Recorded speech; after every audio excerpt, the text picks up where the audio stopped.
நீதிமன்றத்துக்கு சொல்லுகிறேன். 8 மணி நேரம் வேலை கேட்டு உழைக்கிறவன் ஆயிரக்கணக்கில் சேர்த்து கொடித்து தங்கள் ரத்தத்தை கொட்டி இந்த கொடியை தந்தவான். இது செங்கொடி. இதான் பிரெஞ்சு புரட்சியில் ஏற்றப்பட்டது. பிரெஞ்சு புரட்சியில் தொழிலாளர்களின் அந்த போராட்டம் தோற்கடிக்கப்பட்டது.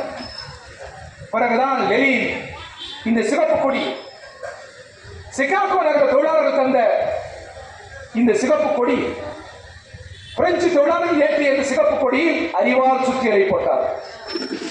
அறிவால் விவசாயிகளுடைய முன்னேற்றம், சுத்தியல் தொழிலாளர்களின் முன்னேற்றம். ரத்தம் என்பது நாட்டுக்காக ரத்தம் சிந்த தயாராக வேண்டும் என்பது அந்த நிறம். இந்த கொடி பெர்னார்ட் ஷா ஒரு முறை சொன்னார்.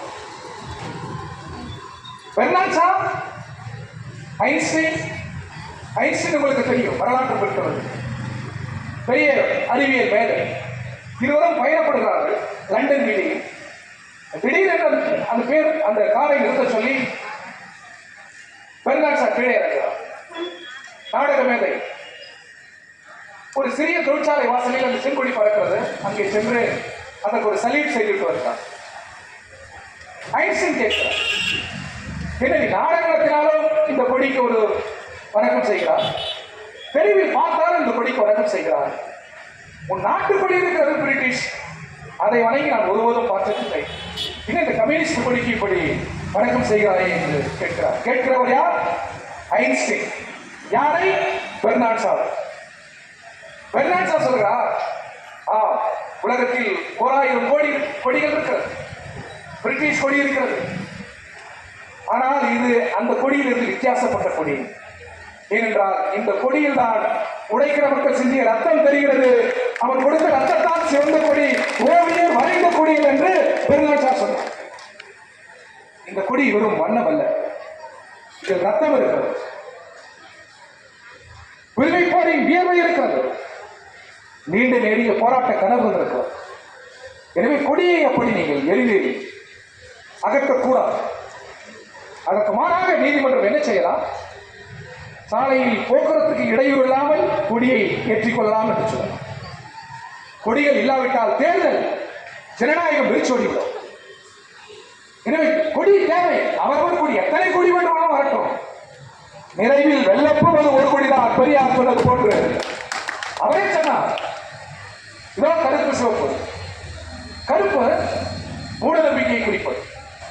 இதை நீங்கினால் எங்கள் கொடியும் செங்கொடியாக பறக்கும், உலகத்தில் இந்த கொடி மட்டும்தான் பறக்கும் என்று பெரியார் சொன்னார். ஒரு சுற்று இங்கேதான் வரும். எனவே கம்யூனிஸ்டுகள் 100 ஆண்டுகள் ஆகிவிட்டது. எதை சாதித்தீர்கள்? சிவன் கூட கேட்கிறார், 100 ஆண்டுகளில் என்ன சாதித்தீர்கள்? நான் அவருக்கும் இன்னும் பலருக்கும் சொல்கிறேன். இந்தியாவில் நான் முடிக்க விரும்புகிறேன். இந்தியாவில் 1,20,000 பெரிய சிறிய நீதிமன்றங்கள் இருக்கிறது. 1,40,000 காவல் நிலையங்கள் இருக்கிறது. கம்யூனிஸ்ட் கட்சி தோன்றி 100 ஆண்டுகள். நண்பர்களே, பிற கட்சி சகோதரர்களை உங்களுக்கு நான் சேர்த்து சொல்லுகிறேன். இந்த நீதிமன்றங்களில், இந்த காவல் நிலையங்களில் ஒரு கம்யூனிஸ்ட் தலைவர் கூட ஊழல் குற்றச்சாட்டுகளுக்காக தண்டிக்கப்பட்டதில்லை, குற்றம் பதிவு செய்யப்பட்டது. 100 ஆண்டுகள். மத்திய அமைச்சர், மாநிலத்தில் அமைச்சர், பெரிய பெரிய பொறுப்புகளை நாங்கள் வைத்திருக்கிறோம். என்றைக்காவது ஒரு நாள் கட்சி தலைவர்கள் தண்டிக்கப்பட்டிருக்கிறார்கள் ஊழலுக்காக? இடி ரைடு என்கிறார்கள் பிஜேபி, எல்லோரையும் மிரட்டுகிறது. வருமான வரி சோதனை என்கிறார்கள். நான் இந்த வருமான வரிக்கு இடி ரைடுக்கும் சொல்லுகிறேன். 100 ஆண்டு கால கட்சி. எங்கள் கட்சியின் தலைவர்களின் வீட்டின் கதவை தட்டுவதற்கு ஈடிக்கு, வருவாய்த்துறைக்கு பிடிச்சம் இருக்கிறதா? கட்டுகள் பார்க்கலாம். இப்படி சொல்ல முடியுமா அரசு கட்சிகளா? எங்களால் சொல்ல முடியும். செங்கோடன் வீட்டுக்கு வந்தால் என்ன, மாதவி வீட்டுக்கு வந்தால் அந்த ஈடி ரைட் பண்ணி மார்க்ஸ் புத்தகத்தை எடுத்து சொல்வாங்க. பெரியார் புத்தகம் இருக்கும், அம்பேத்கர் புத்தகம் இருக்கும். எங்களிடம் RSS புத்தகமே இருக்கிறது. பிஜேபியுடைய பிரசுரங்கள் இருக்கிறது. நாங்கள் படிக்கிறோம், RSS படிக்கிறோம், பிஜேபியை படிக்கிறோம். உங்கள் ஒவ்வொரு அசைவை கம்யூனிஸ்டுகள்